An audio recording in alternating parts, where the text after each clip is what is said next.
Jim Harbaugh is on the move. The Raiders and Titans have their man at head coach.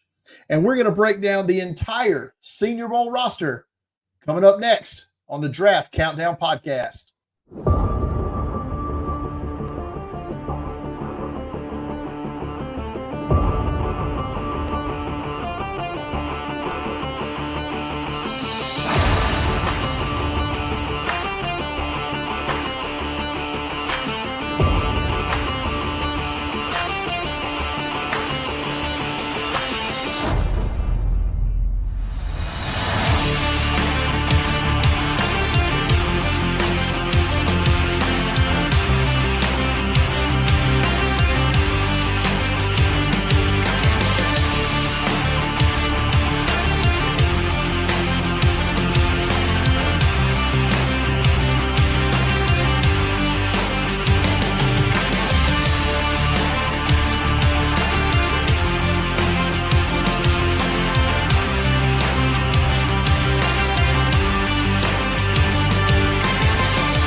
Hello, everyone, and welcome to tonight's edition of the Draft Countdown Podcast. I am your co-host, Brian Bossards, joined as always by my co-host, Shane P. Hallam. Shane, we are 91 days, 22 hours, 58 minutes, 24 seconds away from the 2024 NFL Draft. And we're to the All-Star circuit, deep in it, and getting deeper here in the next week or two. So I'm excited for your and Paul's coverage of the Senior Bowl next week and to break down this roster tonight. Yeah, one of my favorite weeks of the year, Senior Bowl, the biggest thing in my hometown that happens every year here in Mobile. Obviously, it's a big part of my life and has been since I was 7 years old. I tweeted out earlier today, Senior Bowl shared like a clip from the 1988 Senior Bowl. I was at that game. I was 8 years old, sitting in the south end zone at Ladd Stadium. So I go way back. But yeah, 13 weeks until the NFL Draft, less than a week until the first practice here in Mobile. I previewed the offense and defense over the last couple of days, so you can go to draftcountdown.com and check that out at your own leisure there. But Shane, before we get into the Senior Bowl, we've got to talk about some goings on in the NFL and update the draft order. Before we get to the draft order, I guess we've got to talk about the news that broke within the last hour. Michigan head coach Jim Harbaugh leaving Ann Arbor to coach the Los Angeles Chargers. What do you think about that, Shane? This has got to be good for you, right? Yeah, I mean, like as an Iowa State alumni, seeing what happened with Alabama and Nick Saban, you have to think this is going to be pretty detrimental to Michigan. Even if they hire Sherrod Moore, who was the interim coach for numerous games this season, it seems like Jim Harbaugh is going to be taking defensive coordinator Jesse Minter. Most of the returning players to Michigan that are really good are on the defense. Like, are they going to stick? I think it puts Michigan, after this national championship, in flux. I don't think it's a bad hire. We've seen Harbaugh have success already at the NFL level with San Francisco before. Chargers are desperate. They're way over the cap. This is going to be, I think, a tougher situation than it looks from the outside, but I don't think it's necessarily a bad hire to make for the Chargers and try to get a coach that can coach the NFL level. Yeah, I mean, the obvious replacement for him is going to be Sherrod Moore, right? So I don't see them really going outside there, but he's already got the main piece in place, right? I mean, you got Justin Herbert at quarterback. You've got the main building block. That's the only building block. But that is the only building block they're probably going to have on that team next year. So, yeah, lots of cap work to do. Curious to see if he gets personnel decisions there and who they bring, because they still haven't hired the general manager yet, right, to replace Telesco, which we're going to get to in a second. But so, yeah, curious to see where that part of the thing ends up. Well, over under 2.5 Michigan players drafted to the Chargers this year. I don't know how many picks, or they have just a standard 7 picks. I'm going to say under. I'm going to go 2. All right, that's fair. I think 2.5 is right, the right number for that. I feel good though. That's what feels good. Blake Corum.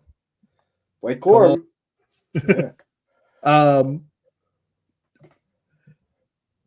Speaking of the Raiders, I mentioned Tom Telesco. He was hired out of left field there to be the general manager after they had taken the interim tag off of Pierce there to be the head coach. So, do you like taking the interim tag off? And what do you?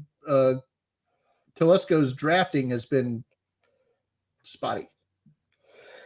Yeah, I think Antonio Pierce earned it. I think the players played hard, had some great wins that they weren't supposed to have. I think it's worth doing. I'm always a little bit hesitant to just hire the interim guy.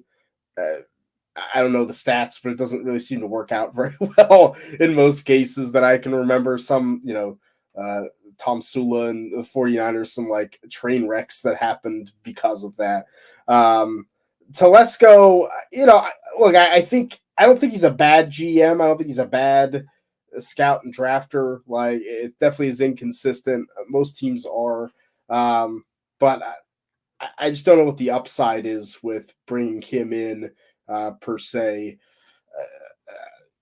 I'd rather go after one of the kind of assistants on some of these teams that have had success that are well recognized in the league. But he knows the area. Knows Antonio Pierce well. That's probably what did it. It was like, okay, we're going to bring in Pierce.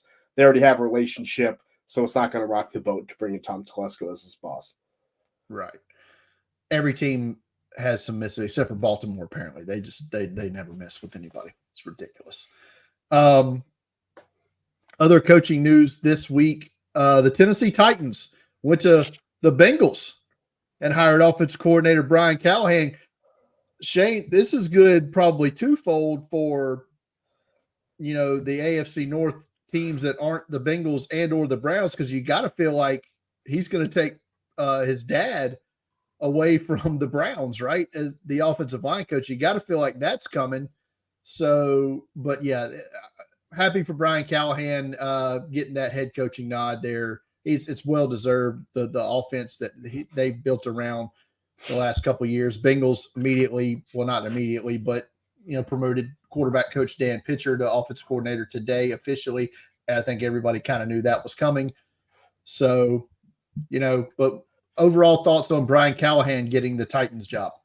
I think it was time for Brian Callahan to get a shot at a job. I do think it radically changes this Titans offense. I mean, it is not built for a Brian Callahan offense. So I think maybe we see a lot of draft picks invested in reshaping that offense more to his image. So I think it'll be a little bit longer of a kind of rebuild here than maybe it should be, but he's a good coach. And I think I want an offensive guy now. I think that's the way to go.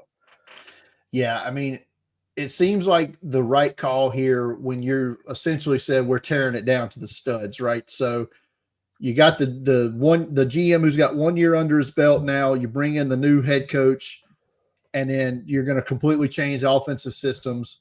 Immediately when I saw the hire, Bengals Twitter was a buzz about, well, I wonder if this means they're going to tag and trade T. Higgins to Tennessee. Maybe.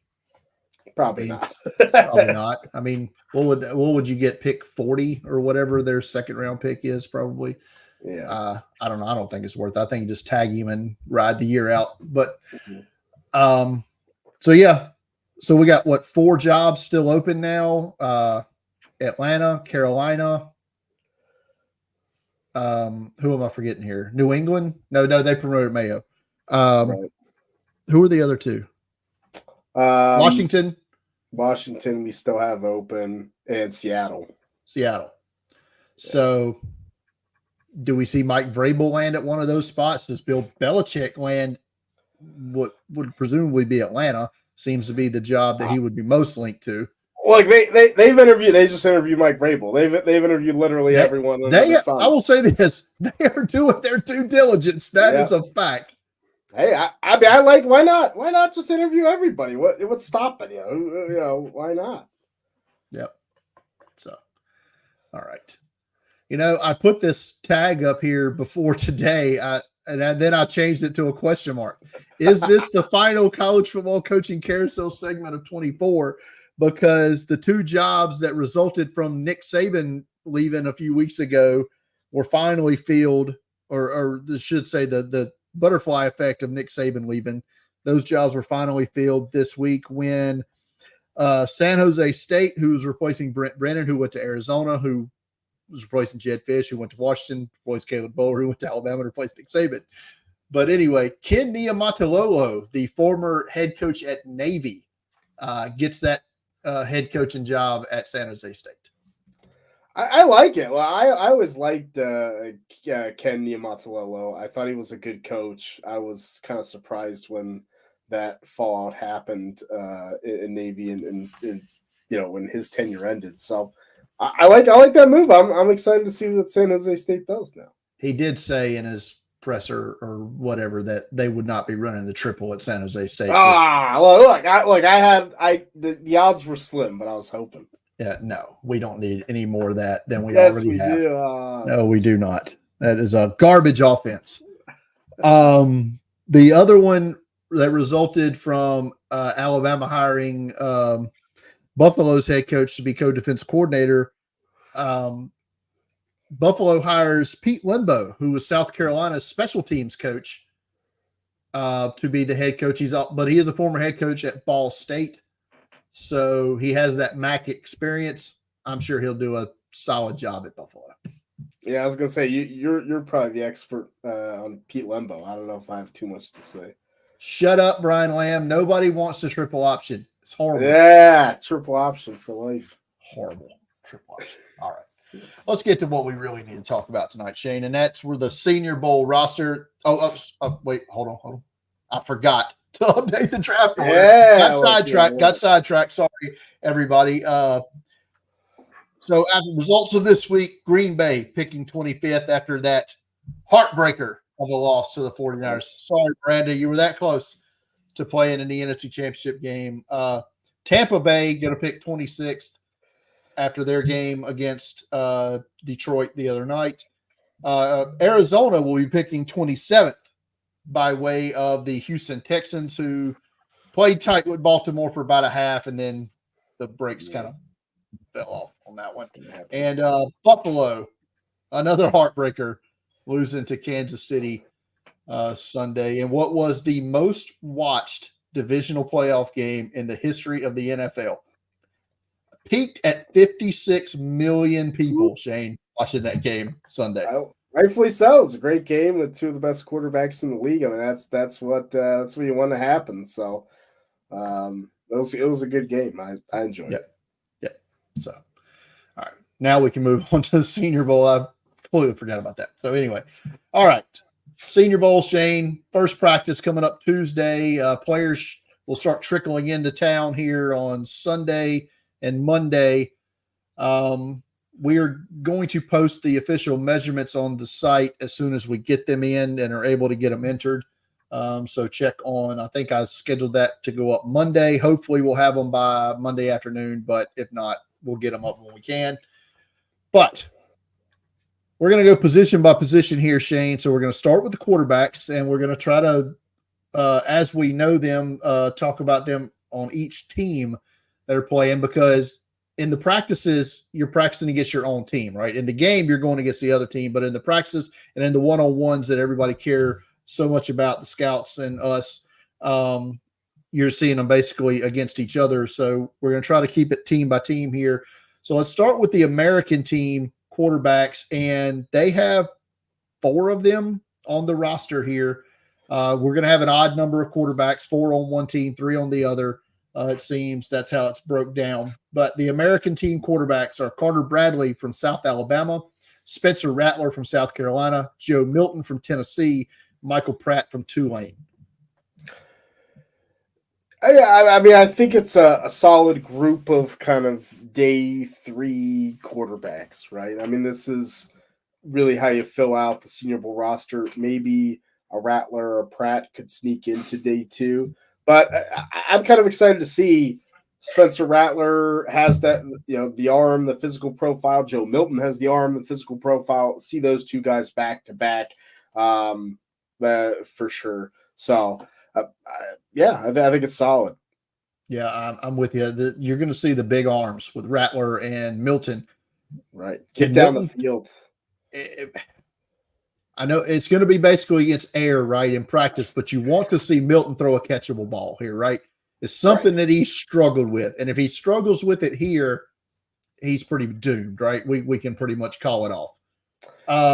Michael Pratt, maybe of the four here, probably the most all across the board, I guess, better quarterback, but doesn't excel in some of the other things that like a Spencer Rattler does. Carter Bradley, I mean, great at the Hula Bowl, probably going to struggle to get drafted here if we're going to be honest, but good for the box office bringing in the South Alabama quarterback, right? So we'll see how that goes. National team quarterback, and this is the intrigue, right?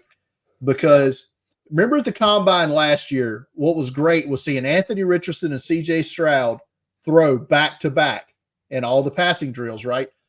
You're probably going to see that in the Senior Bowl practices, but you're going to see Bo Nix and Michael Penix competing in every rep back-to-back.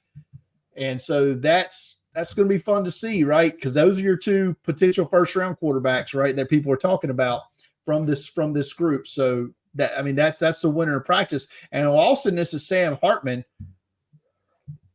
I mean, look, you need a third guy to take the whipping there.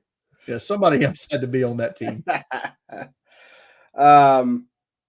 Look, Sam Hartman's probably going to get a lot of playing time in the game. That's what I'll say. He's gonna be playing near a full game here. This is going to be headline number one from the Senior Bowl. I think to everyone is who wins this battle between Bo Nix and Michael Penix. Like you said, getting to see it back to back. I tend to think Penix is going to have the better practice. Where you're not getting rushed. You don't necessarily have to move around, especially in the one-on-ones. Bo Nix might excel in some of the 11-on-11s, some of the end of practice stuff where he can move out of the pocket. So I'm intrigued at kind of those two aspects. Where do we see in terms of the throws back to back, and then when do we see some of the actual kind of game plays playing out in practice? How does that look? I anticipate, and this is a prediction, I don't know, but I anticipate that through the practices, we may be talking about Michael Penix better because of what you said, but during the game, I think we'll see Bo Nix excel more in the game atmosphere. If they play in the game, I'm still skeptical that Nix and Penix are going to play. Nix will play. I'll say that based off the jive I got at the press conference at the local press conference the other day, because he was one of the players they had there, because he's working out, by the way, he's working out in Mobile. He's training in Mobile with QB Country, which is a quarterback training thing based here. So he's training in Mobile. Bo Nix will play the game. Cool. I'm with you. I don't expect Penix to play more than a quarter, probably. Yeah. Maybe a couple of drives. But I think Bo Nix will split equally with Hartman in the game. I think it'd be good for Nix. I think he could get, like you say, grab the buzz at the end there. All right, let's move on to running backs. Shane, I know you love you some running backs. Oh yeah. All right, so let's look at the American team running backs here. We have Ray Davis from Kentucky, Jawar Jordan from Louisville, Cody Schrader from Missouri, Amani Bailey from TCU, and Jalen Wright from Tennessee. First, give me the guy who you think's going to – tell me the guy from them five who you think's going to be the talked about of this group after the week. I think it's going to be Jalen Wright. I think the athleticism, the pass catching, I think Jalen Wright is going to start to – he's already in my top 5 running backs. I think everyone else is going to catch up after this. I like Ray Davis. I like Jawar Jordan. I like Cody Schrader, but they're not going to be super impressive in practice. Like Jalen Wright's going to look like a completely different animal, I think, than the rest of the running backs on this team. Yeah, it feels like Amani Bailey was the tack on here right. to even out the rooms. National team running backs, Rasheen Ali from Marshall, Dylan Laube from New Hampshire, Isaiah Davis, South Dakota State, Marshawn Lloyd, Southern Cal by way of South Carolina, and Kamani Vidal from Troy. Yeah, tossing the South Carolina. I have to, man. I have to. This one I think is going to be a little more even. I mean, I think Marshawn Lloyd, we've talked about, it really has a chance to shine here if he's fully healthy. We know the athleticism that he poses. I do think that Dylan Laub is going to have a really impressive week, especially in the reception drills. So I wonder if he gets a little more of the kind of buzz because New Hampshire, small school. But I think Lloyd's probably going to be the best overall. It's really hard for these guys to stand out in practice. It's tough. It's tough. Yeah. So these guys are more game, right? And with 5 on each team, it's going to be hard for them to stick out in the game as much. But the one rep in practice that where these guys make their money, I think, is the one-on-one pass blocking, right? Because if you're going to be an NFL player, a running back, you got to be able to pass block, right? You got to be able to. If you want to be a 3-down back, you got to be here. I am anxious to see how these guys go at it. I think two guys I think are going to shine at this is Cody Schrader and Dylan Laub. Yeah, no, I think it's fair. Schrader's one of the best blocking running backs, I think, in this draft. So I'm hopeful that he'll do well. I actually think it could be a pretty solid group in terms of pass blocking. You know, they at least have some anchors here. So we'll see those highlights pop up on Twitter of guys getting run over or stonewalling these linebackers. I'm not unconvinced that's the reason Chase Brown fell to the 5th round last year. It's because of his pass blocking. Good, could be. All right, let's look at the American team wide receivers now. And this is a mix. These receivers and for both teams, a mix of these big, tall wide receivers, and these guys are gonna the highlight. You talked about the highlights you're gonna see pop up on Twitter during the week. These are the ones where you're gonna see it. And let's start with the American team wide receivers, and I talk about size, right? It's Johnny Wilson from Florida State. I'm anxious to see. The weigh-in is going to be see where he actually comes in at, right? Is he legit 6'7", or is he more like 6'5.5"? Is he going to be 235, or are he going to come in around 220? Yeah, it's gonna be down. Both of them. Let's see where that comes in. Ladd McConkey from Georgia, I think, is going to have a good week.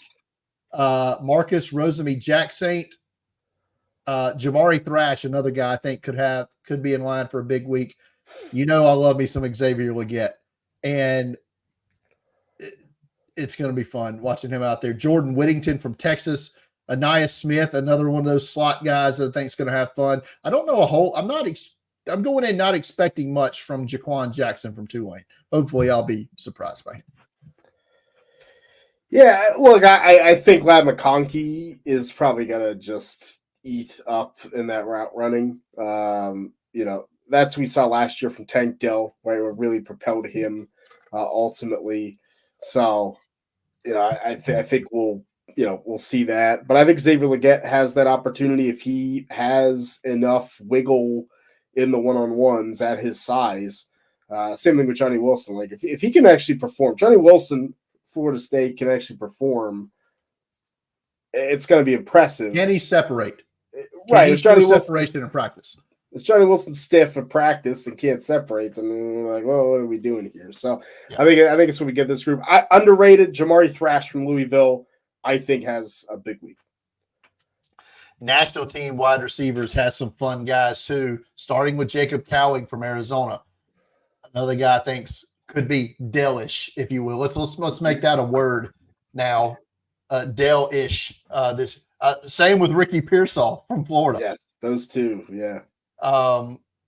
Roman Wilson from Michigan. Tez Walker from North Carolina.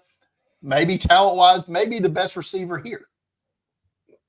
Yeah, probably is. Luke McCaffrey from Rice. Nagy on Twitter compared him to Puka Nacua from last year. Nagy was going to toss that around. Got to flip them guys. I mean, geez, they had the best receiver in the history of the NFL, rookie-wise, at their game last year. Okay. You got to pump it up. Brendan Rice, Southern Cal, going to be here. Obviously, the son of Jerry Rice, who will be in town for the game. I was told at the press conference the other day, so there's that. Javon Baker from UCF, former Alabama wide receiver. And here's the guy I think is going to be the big winner from wide receiver one-on-ones in practice. Malachi Corley from Western Kentucky. This national squad is dirty. Tough. It's tough, man. I mean, I don't do comps, Shane, but am I wrong to get Deebo Samuel vibes from Malachi Corley? No, I mean, I think it's fair. I think it could be that kind of usage in the NFL. So, I think Corley has that type of that type of versatility. So I'm down. Brian Lamb thinks that Roman Wilson going to be at the top of the GPS speed charts, which interesting. Yeah, I know. I mean, he could. He definitely has that long speed. I think he's been. This has kind of been the year he had at Michigan. Roman Wilson just burst onto the scene. But these national receivers, I mean, I think Jacob Cowing is going to be tough to cover. I think Ricky Pearsall is going to be really tough to cover. Roman Wilson, we just talked about. Devontae Walker, I don't know how he's going to be covered in one-on-ones. And then you mentioned Malachi Corley. Like, these national DBs are going to have their hands full with this group. And these are the receivers, by the way, that'll have Bo Nix and Michael Penix throwing the football. If we set those guys up. Does this feel set up to you, Shane? Yeah, a little bit. It feels set up to me. A little bit. That's funny. It's going to be hard for me to, on the Grapico show next Friday, to go homer and pick the American team to win this game. I'm going to tell you. Let's get to the tight end group. And as much praise as we just heaped on these wide receivers, we're about to tamper it down. We're bringing it down a notch. This ain't a good group. And it's not a good group in the draft as a whole. And this was something that was talked about at the Senior Bowl press conference the other day. It's a down year for tight ends, but we're going to talk about the American squad tight ends first. And that brings us to Jaheim Bell from Florida State by way of South Carolina. Ben Sinnott from Kansas State and Jared Wiley from TCU. We were told that Bell and Sinnott will both rep at fullback during the game, as they have no true fullbacks on the roster. These might be the three best tight ends at the Senior Bowl, to be honest. I would agree. Yeah. So no, I mean, I think all three could have a decent performance, especially with it being kind of wide open tight end three. This would be the time for, if Jaheim Bell looks super athletic and versatile, if the size of Jared Wiley impresses, 6'7", 255 he's listed at. Like, I think you could see the tight end three emerge from the Senior Bowl group. Jimmy pops in the chat, said Southeast Missouri's Ryan Flourney was added to the Senior Bowl recently. I haven't seen it come out from the official Senior Bowl account, but I believe my man Jimmy, since Flourney was a Hula Bowl guy, and that's their bag. So we'll see when that comes out and who he's replacing, because track and field guy too. He's got some speed on him. So that's that'll be interesting to track, to see who's not going to be on this roster that we just talked about. Right. And Jimmy did make a comment earlier. I saw it. I guess we can talk about it here. It's inevitable we're going to see opt-outs at the Senior Bowl, and it happens every year. Like right now, their roster sits at what we have is 145 players. I know that it's not going to end up at 145. No. We've already pulled some guys off. We'll talk about it when we get to their positions, but yeah, so we'll be tracking that when the official roster comes out from the Senior Bowl, which I expect this weekend. They'll release the roster with the numbers at the latest. It'll should be Monday before we get that. But it's always been tough getting that official roster from the Senior Bowl. We've offered to do it, but They won't give us that. They won't give us the keys to the car, Shane. No, they won't, but maybe someday. Let's look at the national team tight ends, and we know at least one of these three is going to rep at fullback. Our presumption here is it'll be AJ Barner from Michigan, who is more of a blocker than receiver anyway. Brevin Spann Ford from Minnesota also here, and Theo Johnson from Penn State. I like Theo Johnson from Penn State. I think his athleticism, she never quite could tap into that. Brevin Spann Ford and AJ Barner did barely anything receiving the ball this year. Definitely more blockers ultimately. So tough group for the national squad. All right, so let's look at the offensive line now, and we'll start with the players we have listed as an offensive tackle. As every year at the Senior Bowl, these guys are flexible. So we're going to see them repping pretty much everywhere. Let's start with the American team here, and Patrick Paul from Houston. We have Jeremy Flax from Kentucky was called up just this past week from the Hula Bowl. Delmer Glaze from Maryland. Javon Foster from Missouri. Tyler Guyton from Oklahoma. And Christian Jones from Texas.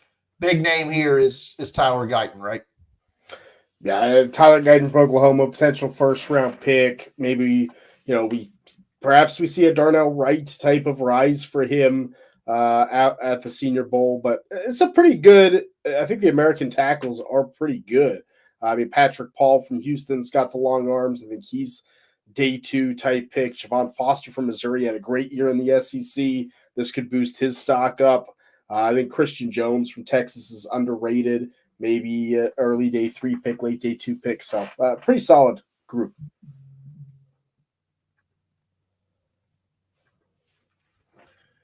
All right. And for the national team, there's some big guys, big winners here, right? So we got Jordan Morgan from Arizona, Kingsley Sewell-Matea from BYU, Ethan Driscoll from Marshall, Talise Fuaga from Oregon State, Troy Fautanu from Washington, and Roger Rosengarten from Washington. Yeah, this is a monster. It's a monster group, man. I mean, Jordan Morgan, Kingsley Sewell-Matea, both I like. I think this is a great avenue for both of those players to show out. And then you add in Talise Fuaga from Oregon State, maybe a potential top 15 pick in the draft with the way he played this year. Then Troy Fautanu, I think from Washington, because of his versatility, is maybe a potential first-round pick. So really, really good offensive line group as a whole. Yeah.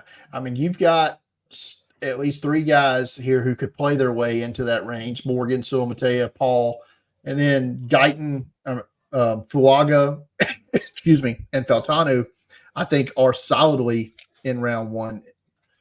It's a good group for sure. One guy on this team who will not be playing in the game is Graham Barton from Duke, was injured late in the season and not playing in the Senior Bowl. Yeah, it's tough because he was going to play center. I think that would have, that's always fun to see. So I think he'll be missed, but Graham Barton's also on that first round fringe. Right. So let's move on to the interior offensive lineman here for the American team. And we look at Bo Limmer from Arkansas, Cedric Von Prawn from Georgia, Charles Turner III from LSU, Javion Cohen from Miami, a former Alabama player, Andrew Rame from Oklahoma, Brandon Coleman from TCU, Layden Robinson from Texas A&M, and Christian Haynes from UConn. I know you like Von Prawn here, right? I do. A strong center group for the American team because I think Von Prawn is, among the top centers in the class. And you also have Andrew Rame from Oklahoma, who I think is in that group as well. So I think that's strong. And I really like Christian Haynes from UConn. I think he's moving up board. So Just adds to a good offensive line group. One player that will not be on this group from the American team is Zach Frazier from West Virginia. It appears he is out injured as well, or we think.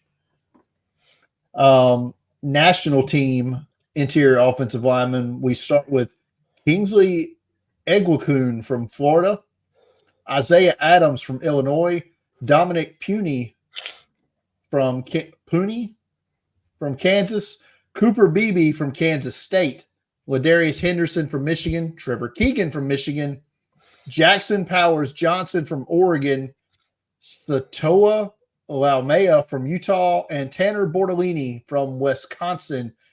Got to think Jackson Powers Johnson has the biggest riser chance here, but Cooper Beebe is the top dog here, right? Yeah, I mean, Cooper Beebe is rock solid. I think both him and Jackson Powers Johnson, I had them both, I believe, in my first round of my mock most recently. So if we're looking at interior linemen that may sneak into that first round mix, they could both be on the national team at the Senior Bowl. All righty, so let's move over to the defense now, and we'll look at guys that we have projected as edge rushers in this game. And let's start with the American team. And good get here was Chris Braswell from Alabama. He'll join Nelson Caesar from Houston, Jalix Hunt from Houston Christian, Cedric Johnson from Mississippi, local kid to Mobile, by the way, local high school here, and Miles Cole, Texas Tech, along with Eric Watts from UConn, going to be the Senior Bowl edge rushers on the American team. Obviously, like you said, Braswell is the potential first-round pick, kind of the golden boy. But I think the American edge rushers are underrated. I really like Cedric Johnson. I think his athleticism and size is intriguing. I think Miles Cole similarly has a big edge. Could be fun to watch. Always fun to watch those FCS guys go up against the big team offensive tackles in these drills. So Jalix Hunt is the guy I'm kind of looking forward to watching when those one-on-ones get going to see how he does, see how he holds up when that gets started. National team edge rushers here, and you caught me off guard with a comment you had on Twitter the other day about the first guy here, Austin Booker from Kansas. We have Braden McGregor and Jalen Harrell from Michigan, Adiza Isaac from Penn State, Javon Solomon from Troy, who led the nation in sacks this year. And seems like a good dude. He was at the press conference the other day, one of the guys that they had talking. And Latu Latu from UCLA, as well as Brennan Jackson from Washington State. Latu's a potential top 10 pick here. So he's obviously the main guy on this squad. But talk to me about what you saw in Austin Booker when you went to the tape. Yeah, I mean, when he declared, I hadn't had any notes on him and went back and watched, and Austin Booker can rush the passer. I mean, super explosive first step. I was kind of blown away that I didn't notice it watching Kansas before. Jumped up my board into the top 10 edge rushers. We'll see if that sticks. We'll see how the Senior Bowl goes. Maybe he does super poor, and I'm like, well, there's an issue there, or perhaps this is the coming out party for Austin Booker. Well, let me say this. When you just heard us talking about these offensive tackles on that national team, well, guess who's going to be blocking? He's going to be, going at it every day in practice. He's going to be going at the Troy Faltanus and the like every day. Oof. So if he can do well, I mean, if any of these edge rushers can do well, I think the Michigan guys both excelled. If Solomon shows that he can go up against those big boys, I mean, it could really help. And it was funny. They talked about it. A lot of Solomon's sacks this year came when he was lined up almost as a 5-tech because of their defense that they ran. This will be his first actual, get him on the edge type reps that he's had this season. And he still led the nation in sacks. So could be some talent there. We'll see. I'm looking forward to those matchups. All right, let's go to the interior now on that defensive line for the American team, and starting with Alabama's Justin Eboigbe, Auburn's Marcus Harris, Brandon Fiske from Florida State. Man, he's fun. Jordan Jefferson from LSU, Jaden Crumedy from Mississippi State, Darius Robinson from Mizzou, Byron Murphy from Texas, Tavondre Sweat from Texas, and McKinley Jackson from Texas A&M.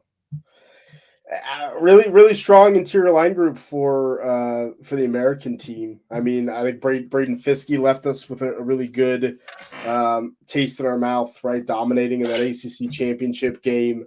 He has a chance to be a day 2 pick.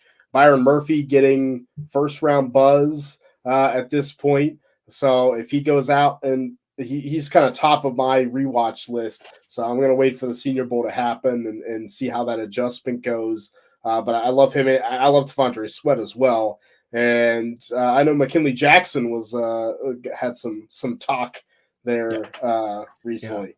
Yeah. Jim Nagy said at the opening press conference, or the local press conference the other day, that he thinks McKinley Jackson's going to have a huge week down here. He expects it. Semi-local, big. Yeah. Semi-local kid as well from Loosedale, Mississippi. That's 45 minutes from Mobile. So we'll call that local, I guess. That same TV market, Shane. It's fair. I think it's fair. Same TV market. Different state, but that's fine. Yeah. Tavondre Sweat, probably the best pure nose in this class, right? Yeah, I think by far there's not a ton of good nose tackles. So he's maybe by far the best nose. All right, let's look at the interior defensive line for the national team, and we get Gabe Hall from Baylor, Tyler Davis from Clemson, Dwayne Carter from Duke, Keith Randolph from Illinois, not the Illinois interior defensive lineman we were hoping would be here. Mike Hall from Ohio State, Brandon Dorless from Oregon, and Marshawn Nealon from Western Michigan rounds it out. Yeah, I think Brandon Dorless from Oregon is probably the best of this group, consistent this season. A big opportunity for Mike Hall from Ohio State. Didn't have the best year, has been inconsistent throughout his career, but flash dominance. Senior Bowl could be a good opportunity. I think watch out for Marshawn Nealon. I went back and watched him as well, and was really impressed. I think could be a riser Senior Bowl week. Another flashy guy on tape is Dwayne Carter. Not always popping, but when he pops, he's popping. One guy on the national team who will not be here is Rook or Horharo. Accepted an invite last year, went back to school, accepted an invite this year, now not playing. Agent decision. All right. Good luck with that. All right. Let's move on to the linebacker group now for the American team. And we're going to start with Trevin Wallace from Kentucky. We have Nathaniel Watson from Mississippi State, Tyron Hopper from Mizzou, Jalen Ford from Texas, and Tyrese Knight from UTEP.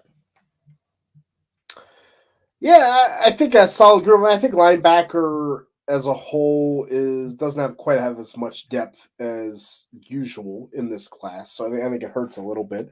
But Trevin Wallace, a third-year player with a lot of upside, can rush the passer a bit. I like Tyron Hopper. I think he's just a solid player. I'm excited to see Tyrese Knight. I think he could be a sleeper from this group. Very productive guy. Got special teams stud written all over him. Yeah. Sorry. Let's move on to the national team linebackers, where we get John Trey Hunter from Georgia State, Mike Barrett from Michigan. Speaking of special teams, guys, Peyton Wilson from NC State, Cedric Gray from North Carolina, JT Bertrand from Notre Dame, Maris Lufau from Notre Dame, who they have listed as an edge rusher, by the way, on the Senior Bowl roster. Just throwing that out there. And Edifuan Uafoshio from Washington. And Peyton Wilson and Cedric Gray are kind of the two apples in my eye from this squad. I think both could be day 2 picks. I mean, off-ball linebackers are always a little bit tough to assess, but I think both instinctually are just so good. But I'm excited to see John Trey Hunter, too, from Georgia State. He had a good season and intrigued me, and we'll see what happens. Yeah, Brian's a big fan of Nathaniel Watson from Mississippi State.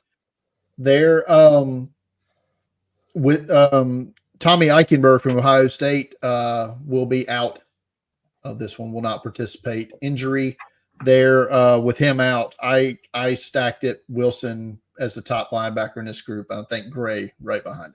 So,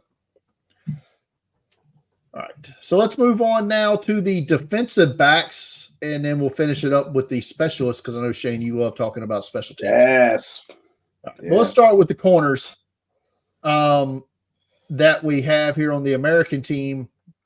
And we have DJ James from Auburn, Nehemiah Pritchett from Auburn, Andrew Phillips from Kentucky, Jarvis Brownlee from Louisville, Chris Abrams-Drain from Missouri, Josh Newton from TCU, and Kalen Carson from Wake Forest. Yeah, I mean, a pretty solid group. I think a lot of day 2 picks here. Love DJ James. I think he's the better Auburn corner. We'll see how that plays out through the week. But Josh Newton from TCU, rock solid season, good physical corner. Kalen Carson is a nice cover corner. So I think they'll struggle with the receivers one-on-ones. I don't know if this group's up to that task for the American team, but I think we'll talk about that in a second when we get to these national team corners. Right, the national. Those are the ones that we got to worry about. But I like Chris Abrams-Drain, great ball skills for him. Yeah, that's true. One guy who, before we get to the national team, who we don't know his party affiliation here yet, if you will, is Elijah Jones from Boston College, was brought up from the Hula Bowl just within the last 2 or 3 days. Do not have what team he's on just yet. So we'll see. National team corners here, and starts with one of the better slot guys in this draft, Michigan's Mike Sainristil. Then we have Cam Hart from Notre Dame, Kyrie Jackson from Oregon, Johnny Dixon and Kalen King from Penn State, Max Melton from Rutgers, Willie Drew from Virginia State, Chow Smith-Wade from Washington State, and your guy, Shane, Quinyon Mitchell from Toledo. He gets the draw of these receivers, baby. Well, I guess it's a really good corner room. I mean, Sainristil can maybe cover some of those smaller slot corners. I think Kyrie Jackson's very good. Kalen King, up and down year, but the athletic talent's there. Max Melton, same thing, up and down year, but the athletic talent's there. And then I think Quinyon Mitchell can handle himself. I like Willie Drew. I think there's a lot of upside.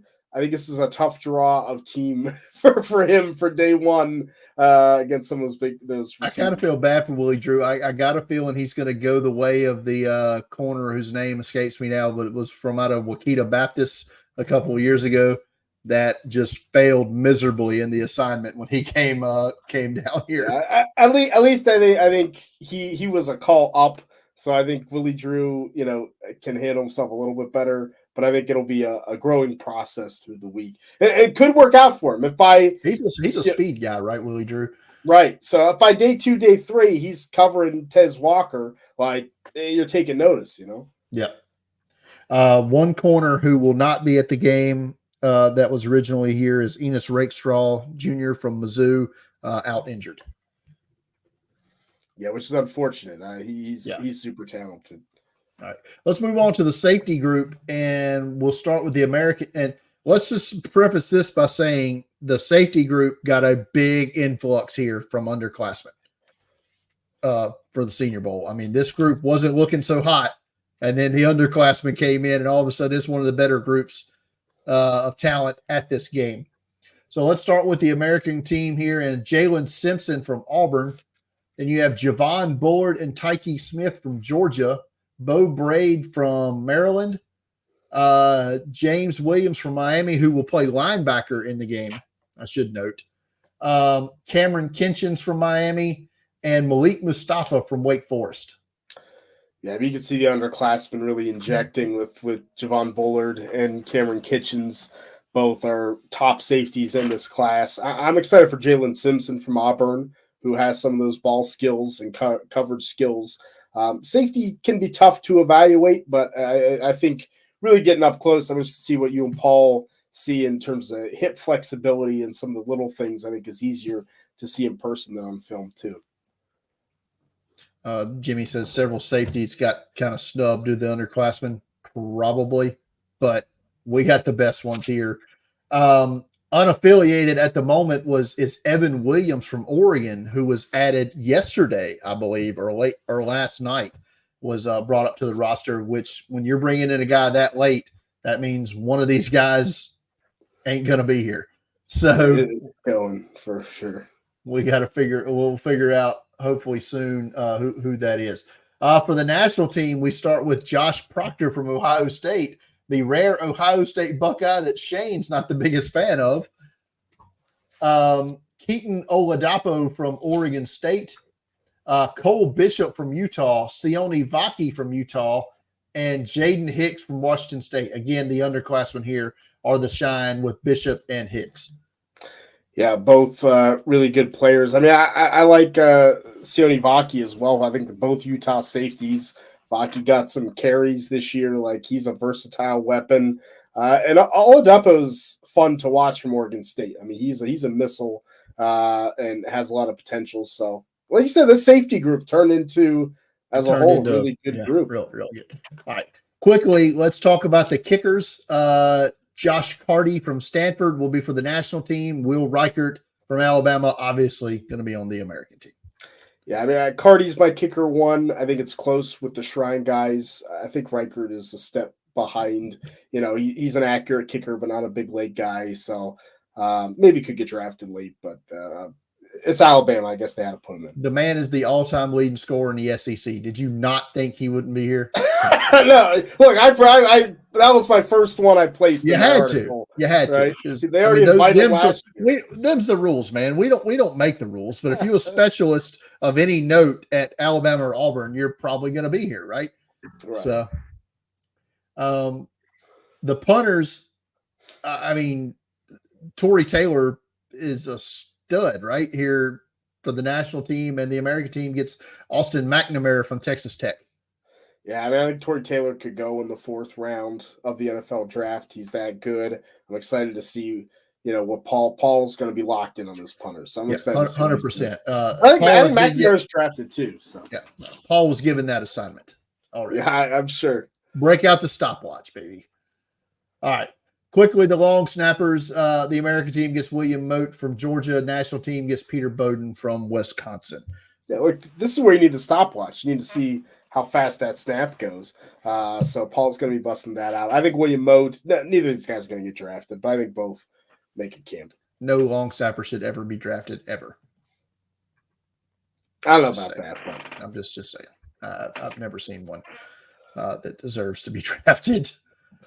All right, so that's going to wrap up the Senior Bowl roster. Overall thoughts on what we know right now about the Senior Bowl roster. Obviously, there's going to be some finagling here done at the last minute, but what we know right now, Jim Nagy said in the presser he thinks in the 6 years that he's been doing this game that this is the best roster they put together. You agree? I think from top to bottom potentially. I think we might go back to seeing that double-digit first-round picks if with who sticks. It's going to be in the high single digits, if not, right? I mean, this looks like at minimum 6. Just eyeballing this roster. But you could, like, if some of these tackles or these interior offensive linemen start sliding in the bottom end of round 1, I mean, that's where you get that number up to double digits. So it's and we'll have those official predictions, by the way, for everybody that's curious. We'll be on the annual Grapico podcast next Friday night before the Senior Bowl, where we will predict how many players will go in the top 100, how many players will be drafted in the first round, so on and so forth. I think this is a really good roster, top to bottom, like you said. I'm in agreement. Can't wait to call the game on the radio. 4th straight year now of that. So looking forward to that again when the game happens. Yeah. All right. Great. So Shane, quickly before we wrap it up here, give me your thoughts. You got a piece coming up on Friday previewing the Shrine Bowl. What are your thoughts on that roster as a whole and what to expect coming up on that game, which will be next Thursday?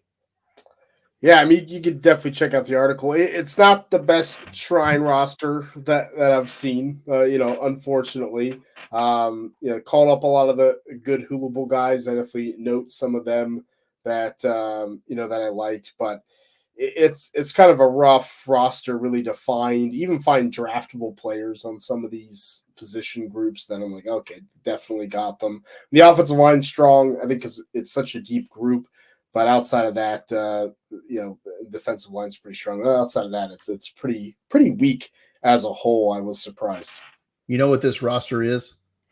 It's a testament to how well the Hula Bowl scouted Right. this year. Since 40% of the Shrine Bowl roster has been called Just up from the Hula Bowl in the last 2 weeks. So, Jimmy, if you're still in the chat, hell of a job by you yeah. guys over at Draft Diamonds. Well, and I gotta say, in some of these position groups, like the Hula Bowl guys are the best players in the position group at the Shrine. So, yeah, it's wild, man. Yeah, not the best roster putting together this year for the Shrine game. Yeah. Yeah. So, all right. So that's going to do it. We had a couple. I don't know if we had any on Twitter. We did have a question on Twitter, so we'll get to that in a second. Let's get to the questions in the comments that we had. We had a couple. Let's go back up to the top here. Jimmy had a question earlier. How do you think the new staff additions will affect draft strategy? So I guess we're talking about the NFL hirings here with Harbaugh and such. Yeah, I mean, I think I talked about Callahan a bit. I think you're going to see a remake of that offense. I think it's going to really change what happens in Tennessee and the approach they take. I think for the Chargers, for Harbaugh, maybe doesn't affect draft strategy too much, except maybe he has some preference for some Michigan players or players that he's more intimate with, potentially, especially if Harbaugh gets to have the decision making for those picks.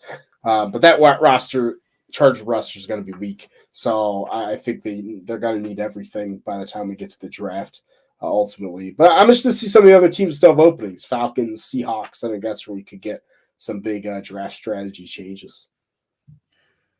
Jimmy also asked that it's inevitable, and we've talked about it all throughout the show, that we're going to see opt-outs. Who's the next man up, you think, Shane? I guess we'll find out what happens when people opt out. I mean, obviously, it's probably coming from their roster at the Hula Bowl, so I'm kind of combing through it right now, trying to see guys that haven't been called up. I would love to see Richard Gibonor from Troy get a call up. I've been on this guy's bandwagon for 2 years now. Love him as a player and athletic ability. At safety, they had PJ Jules playing safety in their game. I could see him getting a call up as well, be another small school guy. So we'll see. But yeah. And I mean, the Senior Bowl roster is large. So we may not have the call ups that we're used to, even if there are guys that opt out or get hurt. And that is probably the number one reason why this roster is so large, is to avoid those sort of things. Also, we haven't seen it as much under Jim Nagy, but when Phil Savage was running the show, he called them gas tank guys. Like when you get late in the week and you need some roster fillers, guys that are basically training that can get here on a tank of gas. And there's a large training facility in Pensacola, which is less than an hour from, or right about an hour drive from Mobile. So you could see those guys, some of those guys training over at the Exos facility over there, getting called up maybe late in the week if some positions start getting thin. Right. We've seen that happen before. It's whatever warm body can get there quick. Brian had a comment here talking about Dallin Holker from Colorado State playing tight end at the Shrine. This is a weak tight end group, and I honestly thought he was probably the best tight end that's not at the Senior Bowl. So, yeah, and I think what we're seeing from the Senior Bowl is guys that can block, and that's not Dallin Holker. So, yeah, that's very, very fair. All Question on Twitter came in from @DraftExaminer.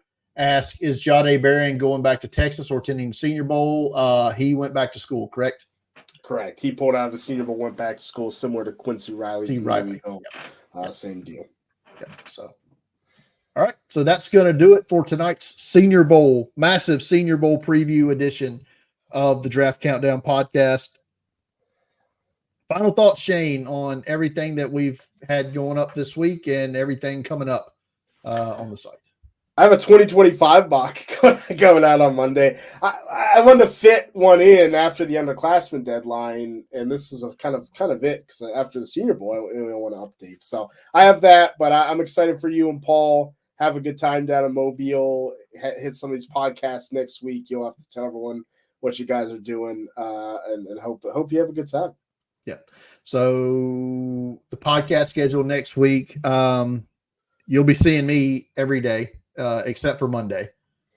Tuesday, Shane, I believe you'll be joining me to kind of recap day one of practice. Wednesday, it'll be me and Paul here and you, I believe. And then Thursday, it'll be me and Paul recapping day three. Then Friday, Scott Wright comes back on board. We have our annual, fun Grape of Co show that we do every year on Friday. And then Saturday, we'll do I may do it solo, a quick recap of the game itself, just kind of go over who stood out and the like, and we'll get that up as well. So a lot of talking next week for me, for sure, next week. And